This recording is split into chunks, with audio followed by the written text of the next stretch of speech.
Bienvenue dans ce moment instant méditation, un moment où l'on se pose et on réfléchit à une pensée, à des situations auxquelles nous faisons face en tant que leader, des questions auxquelles nous pouvons être confrontés au quotidien pour nous-mêmes ou même dans l'exercice de notre leadership.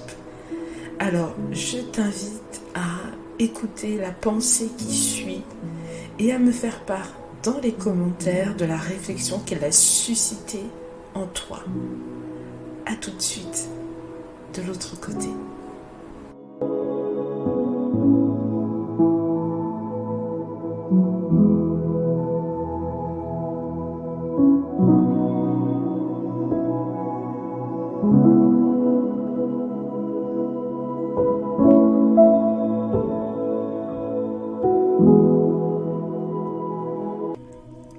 Matthieu 5, versets 13 à 16. Vous êtes le sel de la terre. Mais si le sel perd sa saveur, avec quoi la lui rendra-t-on?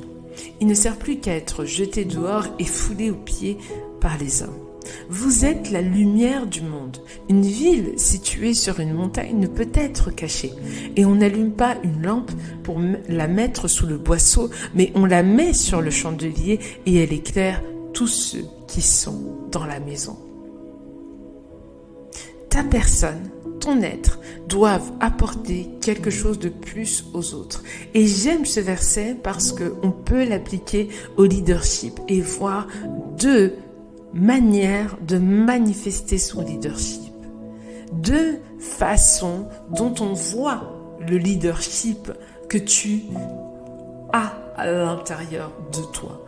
La première chose, c'est comme le sel. Comme le sel, ta présence doit rehausser la vie des personnes qui t'entourent. Oui, parce qu'on met du sel dans un plat pour rehausser le goût. Et si tu es fan des émissions culinaires, tu verras que souvent les grands chefs rappellent au candidat de ne pas oublier le sel. Ils ne disent pas, n'oublie pas la muscade, n'oublie pas, je ne sais pas moi, le curry. Non, ils parlent du sel. Pourquoi? Parce que le sel, dans tous les plats, rehausse le goût. Parce que sans le sel, souvent, un plat peut sembler fade, même si à l'odeur, il sent bon, même si visuellement, il est beau. Souvent, on va mettre du sel parce que ça rehausse le goût.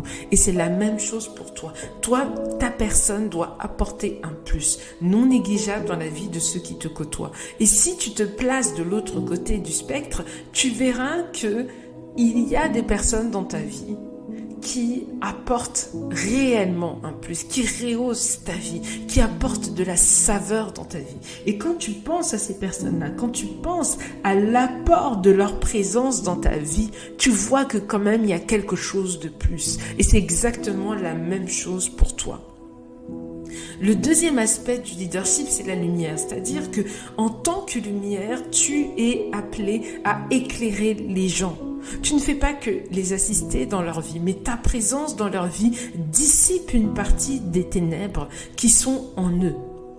Et tu l'as compris, en tant que leader, tu es appelé à rehausser la vie des personnes qui te suivent et à être un phare dans les ténèbres des personnes qui sont, en fait, qui t'entourent, qui sont appelées à être dans ta sphère d'influence. Et c'est ça que la Bible dit à la fin du verset 15 quand elle dit que elle éclaire tous ceux qui sont dans la maison. Elle éclaire tous ceux qui sont dans la sphère d'influence.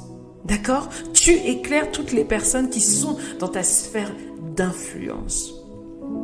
Et pour ce faire, il faut que déjà tu te connaisses, tu saches qui tu es, que tu comprennes ce qui te rend unique. Deuxièmement, que tu puisses manifester ton caractère et tes valeurs dans tes actions quotidiennes. Parce que j'aime dire cette chose, c'est que nous ne disons pas notre caractère. Dire « oui, mais moi je suis une personne honnête », c'est très bien. Ce qui démontre que je suis une personne honnête, c'est pas le fait que je le dise, c'est le fait que je le démontre par mes actions.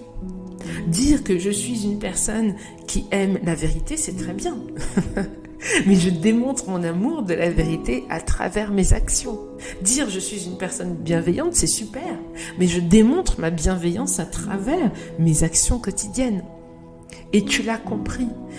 tout ce que tu es en tant que leader, c'est ce que tu manifestes qui est simplement à l'intérieur de toi.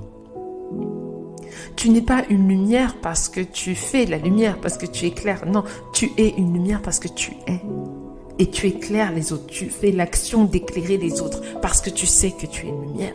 Tu ne rehausses pas la vie des autres parce que tu dis que tu es le sel. Non, tu es le sel et donc tu fais l'action de rehausser la vie des autres. Alors je te souhaite aujourd'hui d'arriver à cet état de fait où tu sais et tu as conscience de ce à quoi Dieu t'appelle.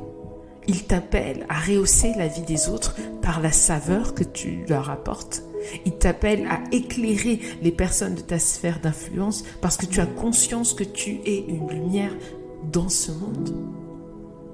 Amen.